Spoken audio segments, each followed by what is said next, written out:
जो हिंदुस्तान का जिम्मा था वो फाइनली स्पेन ने निभाया। और कितने बड़ी शर्म की बात है ये कि ग्लोबल साउथ की बात करने वाले,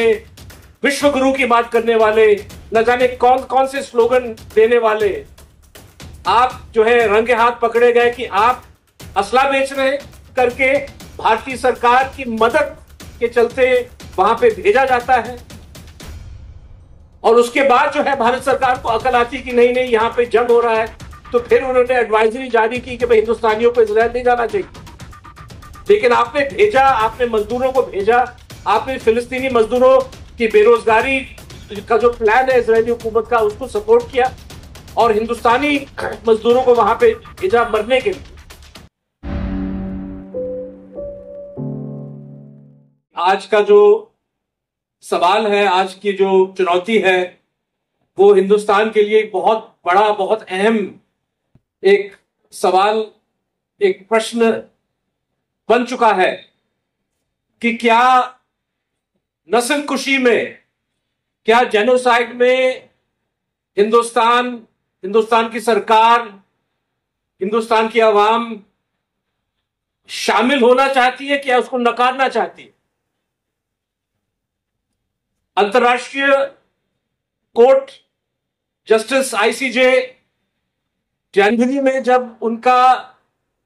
उनकी राय सामने आई वहां पे साउथ अफ्रीका, और ये भी एक तरह से लानत है हिंदुस्तान की सरकार पे कि ग्लोबल साउथ की बहुत बातें होती हैं कि हिंदुस्तान ग्लोबल साउथ की कयादत कर रहा है, लेकिन इजरायली नस्लकुशी, इजरायली जंग के खिलाफ चुनौती देने वाला मुल्क साउथ अफ्रीका था। और उन्होंने जाके आईसीजे में जब केस फाइल किया,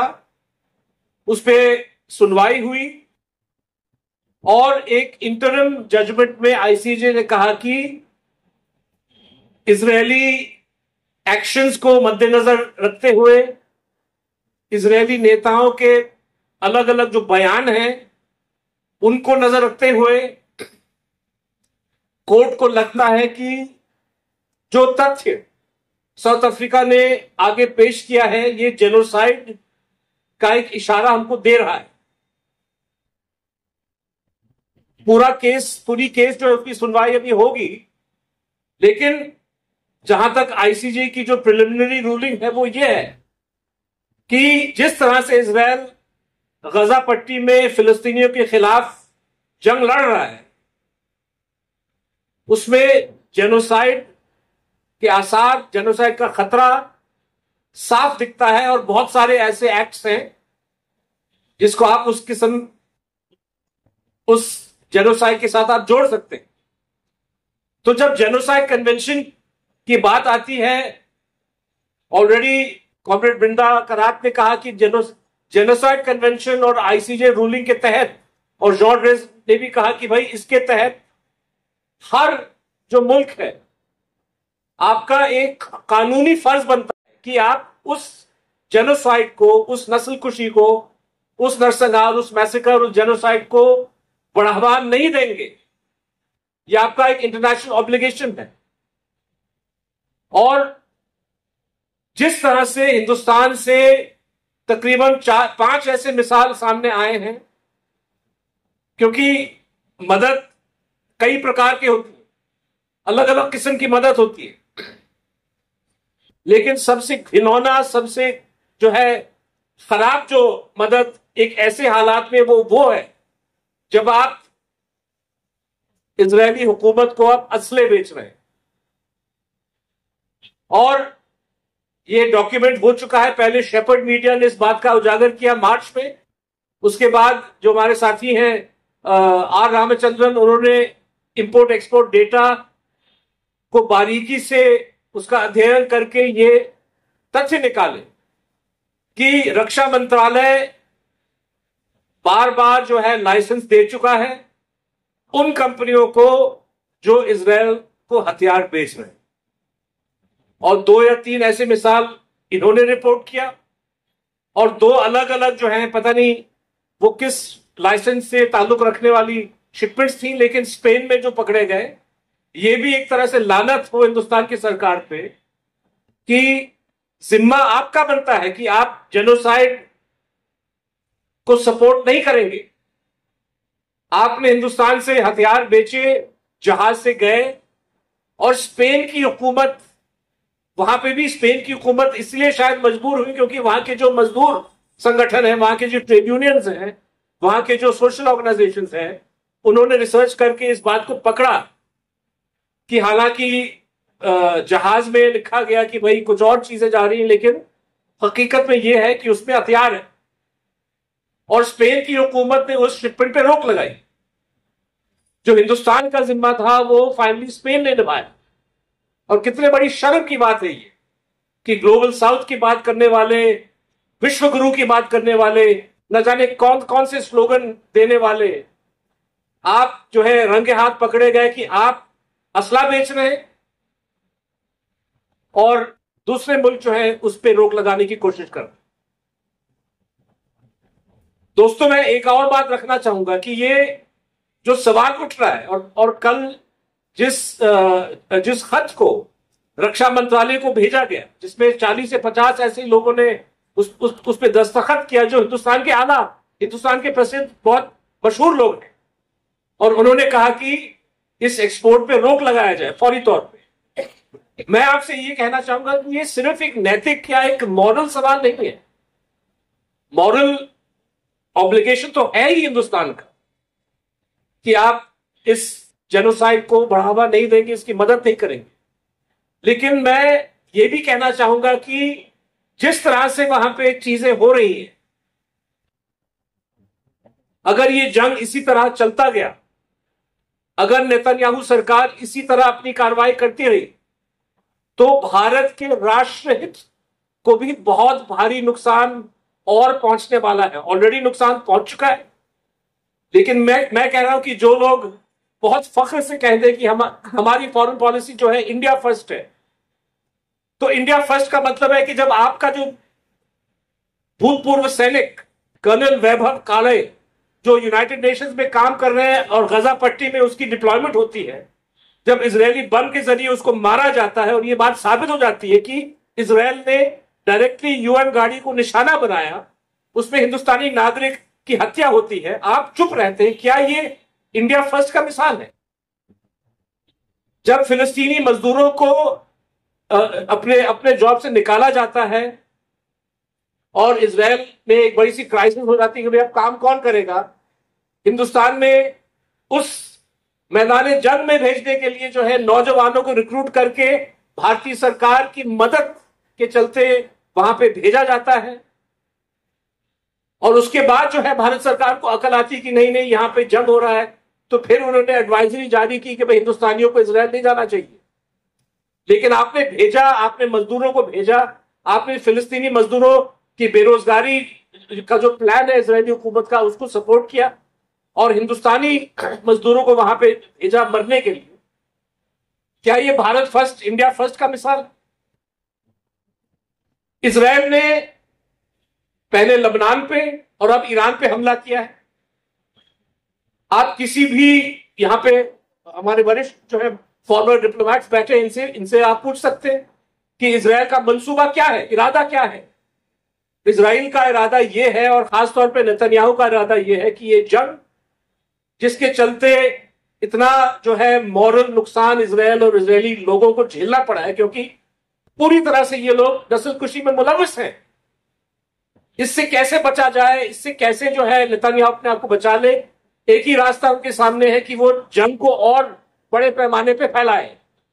तो पिछले 4-5 महीने से कोशिश चल रही कि लबनान को इसमें इन्वॉल्व किया जाए, ईरान को इसमें इन्वॉल्व किया जाए, और अब जो है इतना एक इलीगल जो हमला हुआ है हमास के नेता को कत्ल जो हुआ तेहरान में, ये न सिर्फ हमास के फिलिस्तीनी लोगों का हमला था, ईरान जो एक सॉवरेन कंट्री है। और जिस तरह से इजराइल ने अपने राइट ऑफ सेल्फ डिफेंस को इन्वोक किया गजा में जाने के लिए, हालांकि गजा एक ऑक्यूपाइड टेरिटरी है और किसी भी मुल्क को ऐसा कोई राइट नहीं कि आप ऑक्यूपाइड टेरिटरी में दोबारा हमला करें, खासतौर पे जब आईसीजे ने इस बात को मान लिया है जुलाई में कि इजरायली ऑक्यूपेशन इज इलीगल। लेकिन ईरान वो हक रखता है, ईरान भी जो है कुछ कर सकता है। और शायद नेतन्याहू यही चाहते कि जंग एक बड़े इलाके में और बड़े खित्ते में फैले। हिंदुस्तान के जो लोग हैं, तकरीबन 4 या 5 मिलियन लोग गल्फ के खित्ते में काम कर रहे हैं। और आप समझ सकते हैं कि अगर ये जंग और फैल जाए, जो इजराइल चाहता है, जो नेतन्याहू चाहता है, उससे हिंदुस्तान के लोगों को, हिंदुस्तान की अर्थव्यवस्था को, हिंदुस्तान को कितना नुकसान जो है पहुंच सकता है, इस बात को जो है मोदी साहब नहीं समझते। वो इंडिया फर्स्ट की बात करते हैं, इसमें इंडिया फर्स्ट कहां है? तो मेरा मानना है कि जो किसी भी डेमोक्रेसी में एक बेसिक पारदर्शिता होनी चाहिए। भाई भारत सरकार, अगर आप असले बेच रहे हैं तो इस बात को खुल के आप कबूल करें। पार्लियामेंट में जो रक्षा मंत्री जी हैं वो स्टेटमेंट पेश करें कि भाई हिंदुस्तान इजराइल को हथियार बेच रहा है, क्यों बेच रहा है, हिंदुस्तान इससे क्या हासिल करना चाहता है। और अगर हिंदुस्तान की सरकार, अगर रक्षा मंत्री इस बात को वो इनकार करते हैं कि भाई हम नहीं बेच रहे, तो वो पार्लियामेंट में एक स्टेटमेंट पेश करें, एक कमिटमेंट दे कि आइंदा या आगे से कोई भी वेपन, कोई भी ड्यूल यूज सिस्टम, क्योंकि ये भी बहुत जरूरी है। जैसे रामचंद्रन जी के स्टोरी में आया कि म्यूनिशंस इंडिया लिमिटेड जो लाइसेंस मिला, कहने के लिए वो ड्यूल यूज आइटम है, क्योंकि जो एक्सप्लोजिव, जो बारूद है, आप उसको so called non military usage में भी इस्तेमाल कर सकते हैं, जंग में भी इस्तेमाल कर सकते हैं। तो राजनाथ जी एक तरह से कमिटमेंट दे पार्लियामेंट में कि ड्यूल यूज हो या मिलिट्री यूज हो, ऐसा कोई जो है कोई चीज हिंदुस्तान से एक्सपोर्ट नहीं किया जाएगा इजराइल को, जो इस जेनोसाइड में, जो इस इलीगल वॉर में, जो इस इन वॉर क्राइम्स में इस्तेमाल किया जाए। दोस्तों एक और बात, ईरान पे हमला करने से पहले इजराइल में, शायद आपने खबरें देखी हो या नहीं देखी हो, बहुत अजीबो गरीब और खतरनाक किस्म की चीजें देखने को मिली। अंतर्राष्ट्रीय क्रिमिनल कोर्ट और इंटरनेशनल कोर्ट ऑफ जस्टिस के दबाव के चलते, हो सकता है यही कारण थी, इजरायली हुकूमत ने 8 ऐसे इजरायली सैनिकों की गिरफ्तारी का ऑर्डर दिया जिन पे बलात्कार का इल्जाम लगभग साबित हो चुका था, क्योंकि बहुत सारे ऐसे वीडियो एविडेंस निकले जहां पे ये इजरायली सैनिक फिलिस्तीनी कैदियों के साथ सेक्सुअल अब्यूज और रेप जो है कर रहे थे। इन पे मुकदमा जो है दर्ज हुआ, और जिन मिलिट्री कैंप्स में इन सैनिकों को रखा गया, वहां पे